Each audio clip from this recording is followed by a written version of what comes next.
Welcome back to the deep dive. We're here again to sift through complex sources and pull out those absolutely critical insights for you. Giving you that shortcut to, well, really understanding what's going on. Exactly. And today, we are diving deep into something central to academic life right now. How students are actually using generative AI. Yeah, we're cutting through the noise, the speculation, the sort of fear sometimes. And going straight to the source, the students themselves.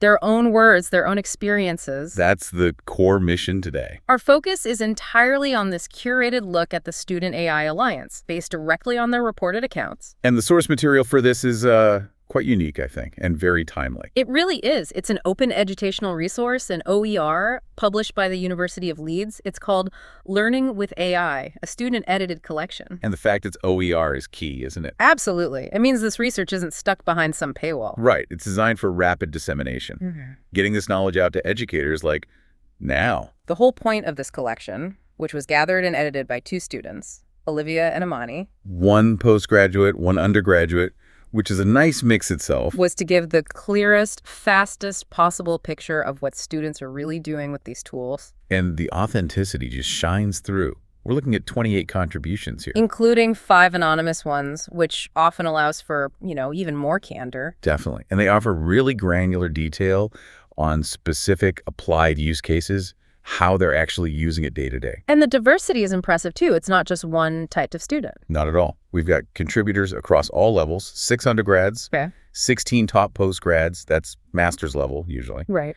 and 6 postgraduate research students, so PhD level. And from all sorts of disciplines. All over the map. Computer science, law, leadership, accounting, psychology, digital technologies, and education.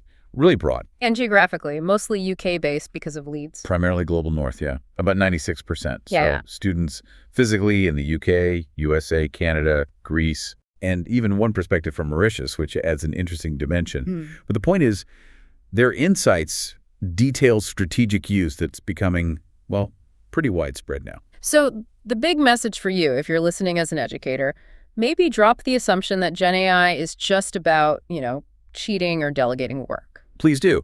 These entries show it functioning as a really profound learning enhancer. You thought partner, almost. Metacognitive support. Okay, let's unpack this. What are students actually gaining? Well, looking across all 28 contributions, we saw 6 really clear patterns emerge. 6 core findings about Gen AI use that, honestly, every educator probably needs to get their head around. Right. It paints a picture that's maybe more strategic than many assume. Absolutely. Highly strategic directed learning. Okay, theme number 1. Let's start with maybe the most obvious but critical one, enhanced understanding and explanation. How are they using it to just get stuff? It's fundamental. Students consistently use AI to clarify complex, dense material, stuff they just don't grasp immediately. So instead of just rereading a confusing textbook chapter 10 times. Exactly. Or staring blankly at a lecture slide. They'll paste it into the AI and ask for, say, step-by-step solutions. Or different ways of explaining the same concept. Precisely. Multiple approaches until it clicks. Oliver Fletcher, he's an undergrad in business, mentioned using it to get a much quicker handle on tricky financial concepts. The AI just laid it out clearly for him. So it's not just asking, what does this mean? It's like demanding personalized tutoring on the spot. Yeah, until the concept actually lands. It speeds up comprehension massively. Saves time, reduces frustration. Okay, that makes sense. And you said that leads into the second theme. It does, directly. Theme 2 is interactive and dialogic learning. This is crucial. Students are not treating the AI like a static web page or textbook. They're talking to it. Essentially, yes. They treat it as a conversational partner. Which is interesting because we always say dialogue is key to learning, but finding a peer or a tutor at 2 a.m. is, well, tricky. That's exactly the gap AI is filling. We saw Iriana Antonaki, an undergraduate psychology student, describe AI as a kind of study buddy. Okay. It would create flashcards for her, short quizzes, all tailored specifically to the material she was reading right then. Wow, very personalized. Highly. She said this interactive guided approach made her study sessions feel, quote, more engaging and less isolating. Less isolating. That feels really important, especially maybe for online learners. Huge.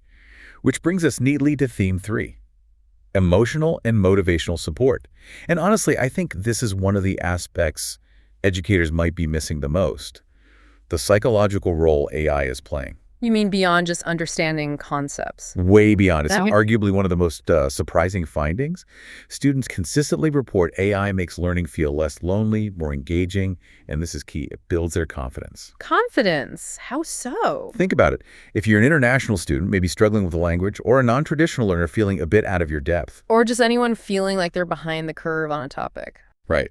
The AI is always available, 24/7. And crucially, it offers a non-judgmental space. So you can ask the stupid question without feeling stupid. Exactly that. There's no fear of slowing down the class, no fear of looking silly in front of the lecturer or your peers. You can ask the most basic fundamental question over and over if needed until you get it. That relief of psychological pressure must be immense. It unlocks the ability to actually ask what you need to ask. It's paramount. That non-judgmental aspect came up again and again. Once that mental barrier is lowered, students feel freer to learn. And once that barrier is down, I guess they feel more able to experiment, to create. Precisely. Which takes us to theme 4, creativity and reflective thinking. This is where we move beyond just understanding information. So not just generating an essay for them. Definitely not. It's using AI as a sounding board, a brainstorming partner, helping overcome writer's block, yes, but also, interestingly, reflecting on their own choices as learners. Reflecting on their own pedagogy. How does that work? Well, Latifa Al-Salam, she's a PhD student in computing, mentioned using AI specifically when she got stuck writing. She'd ask it to generate, say, 3 different ways to open a paragraph. Okay, so it gives her options to react to. Right. It helps her see different paths forward quickly, rather than just staring at the cursor.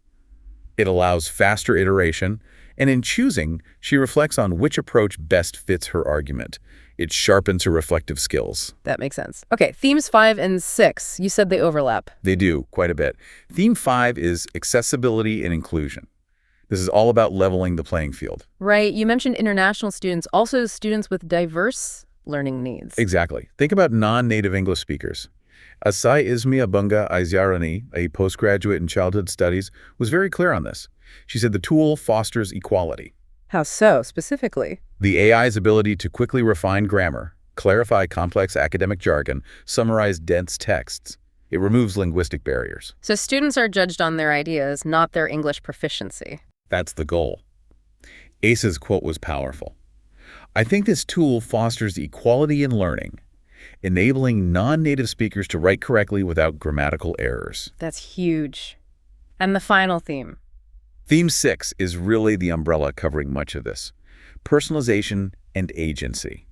Because AI is so adaptable and always available, students are really starting to frame their education differently. How do you mean? As something they actively shape. An active, creative, very personal journey, not just passively receiving information. Taking ownership. Exactly. Yeah. Smruti Umesh, an undergraduate in computer science, we'll talk more about her later, she nailed it. She said Gen AI made her see education as something active, creative, and deeply personal. They're customizing their learning path. That's a fundamental shift from the sort of one-size-fits-all model. It really is. And the critical thread running through all these themes, something educators really need to hear, is that the students themselves emphasize strong ethical awareness. They know about academic integrity. Very much so. They talk about responsibility, about using Gen AI appropriately as a partner to enhance their thinking, their understanding. Not just as a shortcut to avoid the work. Right. They seem highly conscious of using it as a tool to learn better, not less. Okay, so if we pull back a bit, connecting these themes, we're seeing a real shift, aren't we? From students just consuming information to actively co-creating knowledge with the AI. That's the crux of it. And it raises a really important question, especially for educators. Yes. How are students actually prompting the AI to challenge them? Not just serve up easy answers, but to push their thinking. Right. That's the difference between write my essay and critique my argument. We need to see that critical engagement happening. And we do see it. Really sophisticated examples. Hashtag AGA, challenging assumptions and creating novel frameworks. Where should we start? You mentioned a particularly advanced example. Yes, let's look at Ruchira Parcher. She's a postgraduate student in leadership, and her entry was titled A Partner and a Critic. That title says a lot. A partner and a critic. Okay. So how was Ruchira using AI critically? Her core technique was fascinating. She explicitly used Gen AI as a devil's advocate. Okay, how did that work? She would formulate her argument first, based on her research, and then prompt the AI specifically to test it, to deliberately look for holes in her reasoning. The prompt itself was adversarial. So she had to have a solid argument before going to the AI. Absolutely. You can't ask it to critique something that doesn't exist yet. Isn't that just like automated peer review, though? Or using a checklist? What makes it different? I think it's the scope and the context the AI can handle. Ruchira talked about creating what she called knowledge sandboxes. Knowledge sandboxes? Yeah, she would feed the AI conflicting academic perspective, maybe 2 or 3 major theories on leadership from different scholars, and then ask the AI to synthesize them. Synthesize conflicting views. Or highlight the specific points of tension, or even suggest novel frameworks that might bridge the gap. Now, evaluating that output requires serious domain knowledge on her part. Right. She has to judge if the AI's synthesis is actually valid or useful. Exactly. She's using the AI to manage a level of complexity, to hold multiple perspectives simultaneously in a way that's maybe difficult to do alone, especially when you're short on time. She described the impact as expanding her cognitive capacity, right? Yeah. Amplifying her learning velocity. Yes, amplified learning. And this was vital for her because she was juggling a senior job with her studies. The AI acted like a continuous coach, helping her maintain context across study sessions that might be fragmented. Keeping the thread alive between sessions. Precisely. And she had this great example of making abstract concepts concrete. For a finance module, she used AI to explain ratio analysis. Which can be incredibly dry. Right. She had the AI explain it as if to a 5-year-old in a detective story. Huh. That's brilliant. It shows she really understood it, to be able to request that kind of translation. It demonstrates applied thinking, practicing in a safe space. Her defining quote really sums up this critical partnership. I employed GenAI as a devil's advocate to test my arguments, deliberately seeking holes in my reasoning. It's AI strengthening her own work, not replacing it. #BB. Reducing isolation and providing conversational scaffolding. Yeah. And that idea of the AI as a partner, it shifts from purely intellectual sparring to more emotional and conversational support in our next example. Okay, who's this? Claire Smith. She was a postgraduate in education, and her piece was called A Motivation for Conversation. She really focused on the isolation factor, especially in online learning. Which we know can be a major challenge. Limited interaction. Exactly. Her course was online. Peer interaction wasn't built in much. She needed that back and forth dialogue to process concepts properly. So how does she use AI for that? Her key use was getting the AI to summarize academic papers, fairly standard, but then critically, engaging in conversation about the concepts from those papers. So asking questions, probing the ideas. Yes. Not just what did the paper say, but what does this mean? Especially with complex educational theories, which can be quite opinion-based. She'd ask ChatGPT things like, is this theory generally accepted, or is it widely challenged? She's using it to navigate scholarly debate. That's pretty sophisticated. Very. She was actively working through the ambiguities with the tool, testing the strength of different ideas. And what was the outcome for her learning? She mentioned generating her own self-learning check quizzes based on her readings, essentially using the AI as a personal tutor to guide my own learning. That shows real agency taking control. And the emotional side, the isolation. That came through strongly. Her quote, Gen AI helped me feel less alone in my online learning, as I could bounce ideas around concepts with the tool to help me to better appreciate them. That emotional scaffolding is so important for keeping students engaged. ##C, overcoming psychological and language barriers. That feeling of safety, of not being judged, seems critical, which you said leads into another example. Yes, it's a perfect bridge to Mo-Fei Bai, a postgraduate student in digital technologies and education. Her contribution title is quite revealing. Sometimes I feel more comfortable with Gen AI. Wow. Okay. What was the context there? Mo-Fei touched on that anxiety we talked about earlier, the fear of judgment, especially as an international student. Worried about asking basic questions. Exactly. Worried that fundamental questions about concepts might slow down the class, or maybe even offend the lecturer. Her words partly due to concerns about her English proficiency or just missing something in the lecture. That's a heavy psychological burden. It actively prevents learning if you're afraid to ask. It absolutely does. So the AI provided crucial support. On one level, language support helping clarify assignment instructions, refining grammar. Standard but useful. But also really interestingly, she used it to summarize academic papers quickly in Chinese. Ah, so translating not just words, but the core argument into her native language first. Precisely. Given the different grammatical and syntactic structures, especially in dense academic writing, being able to grasp the main points quickly in Chinese, saved her enormous amounts of time and mental energy. That makes total sense. Faster comprehension frees up brain power for deeper thinking. But again, it's the psychological impact that really stands out. Mofi's quote is one every educator should probably hear. Gen AI doesn't judge me. There it is again. This allows me to ask detailed questions and speak freely when using these tools to study. I love Gen AI. I love Gen AI. That's a powerful statement that judgment-free space is enabling learning that might otherwise be blocked by anxiety. Completely. It's a crucial accessibility feature, in a way. Okay, this is all fascinating. We've seen AI helping with understanding, dialogue, emotional support, overcoming barriers. But you mentioned something earlier about students using it before they even start writing, for planning. Yes. And this, for me, is where it gets really interesting. We're moving beyond just content generation or conversation into the pre-writing phase. Yeah. Students using AI to plan their actual thinking process. To structure their arguments. Exactly. And to analyze the potential weaknesses in those structures before writing a word. It's a huge boost for metacognition thinking about their own thinking. The how becomes more important than the what, almost. Precisely. They're using AI to intentionally slow down, to be more deliberate about the intellectual architecture of their work. #A. Structuring critical arguments. Give us an example of that. Let's look at Ashutosh Mohandas-Koshan, a postgraduate student in sustainable food systems. His entry was called Thinking with AI. Okay. Ashutosh had a classic student problem. He was researching a critical essay on carbon offset markets and biodiversity. He had heaps of literature. But drowning in it. Struggling to organize it into a coherent argument. Exactly. That feeling of having all the puzzle pieces but no idea how they fit together. We've all been there. So how did he use AI? Did he ask it to write the essay? No, absolutely not. His prompting strategy was purely structural. He asked ChatGPT-4, specifically, for something like, give me 3 different ways to structure an essay that argues carbon offset markets fail to protect biodiversity. Ah, so asking for architectural blueprints, essentially. What kind of structures did it suggest? Things like a thematic structure, maybe a chronological one, or one focused on different stakeholders, standard essay structures. But the key step was what he did next, right? He didn't just pick one. That's the metacognitive leap. He didn't just choose structure A and start writing. He immediately followed up with prompts challenging the AI's suggestion. Like what?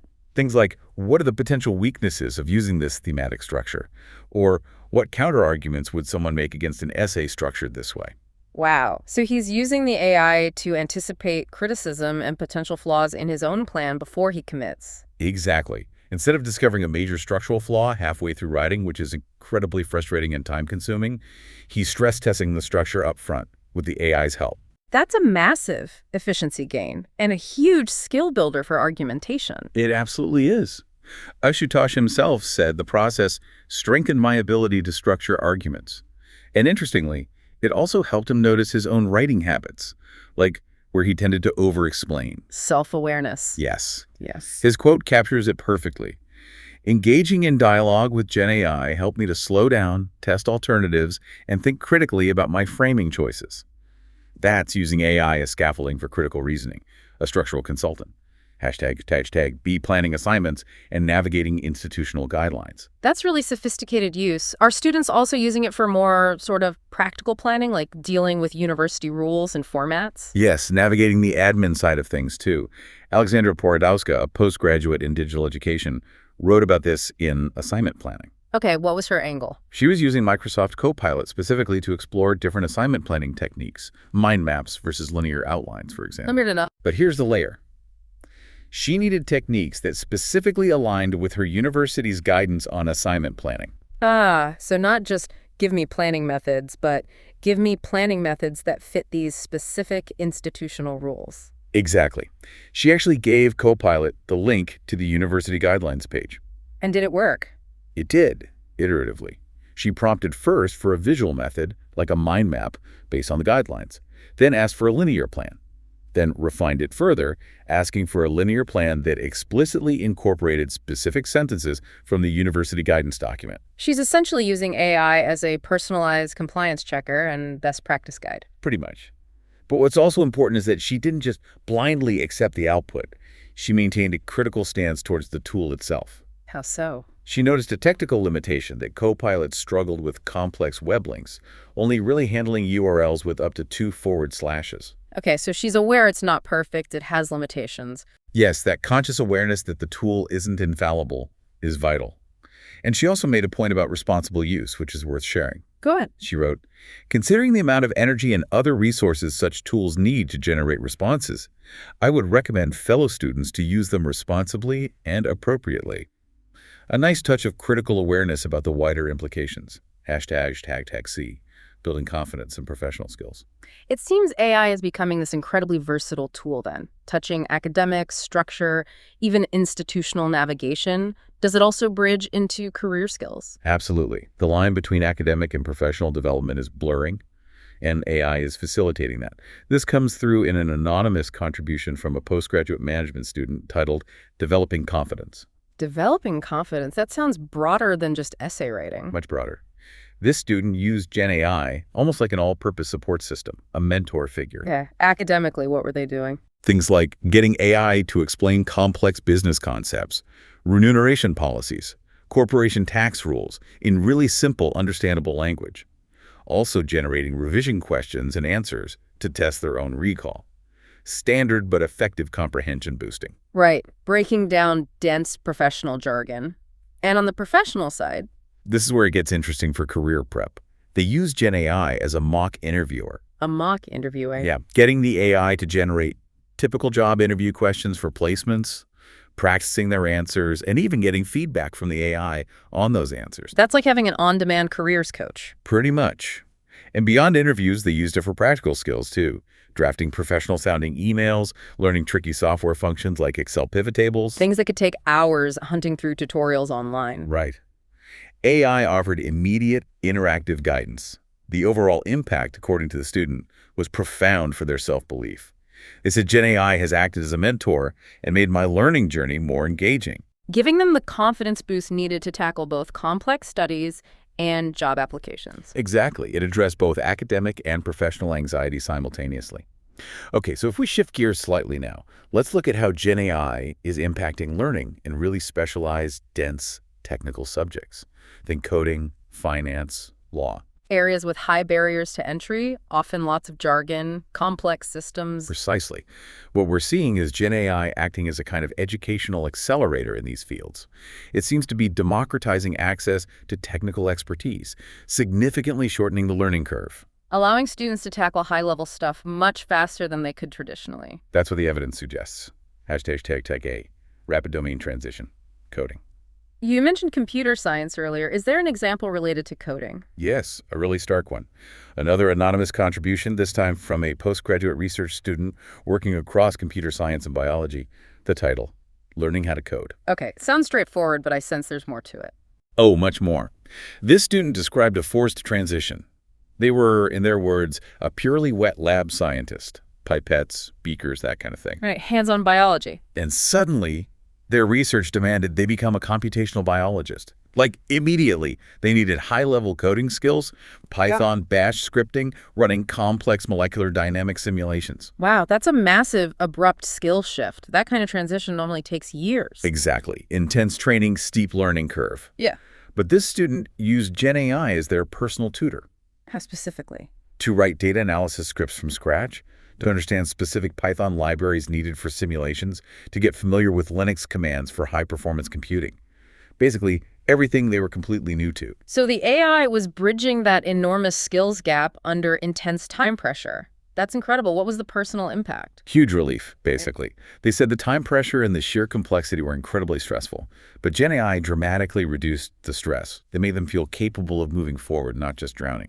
It allowed them to focus on the science questions, rather than getting bogged down in coding syntax errors for months. That's the key. They ended with a quote that captures the potential. Gen AI can open so many possibilities which before were unachievable. It transformed a potentially career-blocking situation.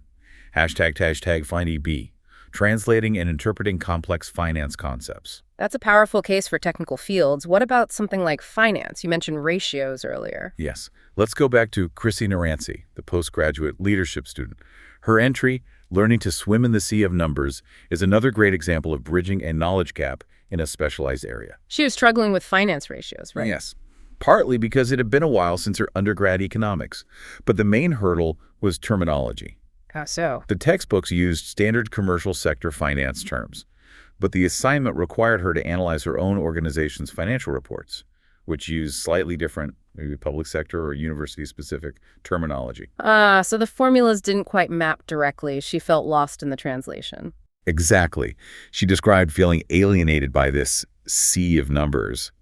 So she needed more than just calculation help. She needed an interpreter. And AI played that role. It did. She engaged with Copilot, which she nicknamed Sophia, showing that personification again in a really interesting dialogic way. Not just asking, calculate this ratio. No, her focus wasn't on getting the final number. She was asking Sophia to help her identify the equivalent terms between the textbook definitions and her specific organization's report. So she could understand how to apply the formula correctly in her context. Precisely.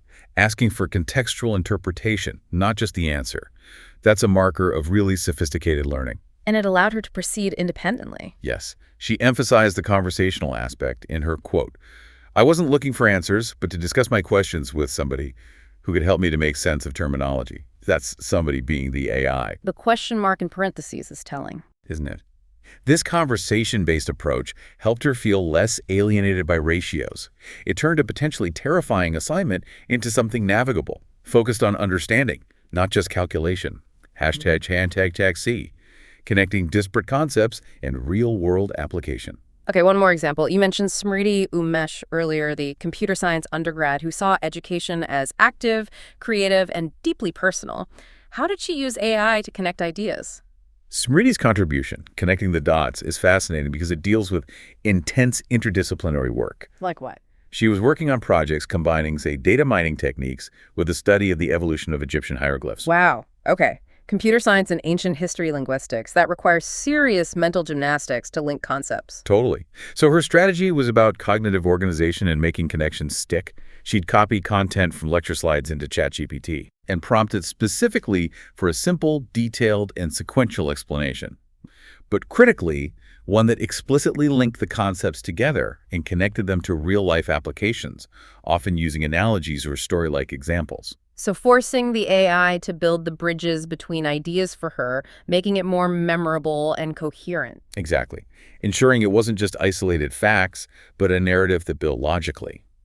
But the really unique part was how she used the AI's memory feature. The chat history. Yes, she described using it as her personal mind palace, leveraging the AI's memory to actively link topics across completely different modules and disciplines, computer science, history, psychology, neuroscience, whatever she was studying. So the AI becomes this externalized, interlinked knowledge base, custom-built for her studies. That's a great way to put it. It holds the complex interdisciplinary map, freeing up her own cognitive resources for higher-level synthesis and creativity. And the impact on her view of learning. She said it helped shift her mindset away from just learning for exams towards learning for understanding.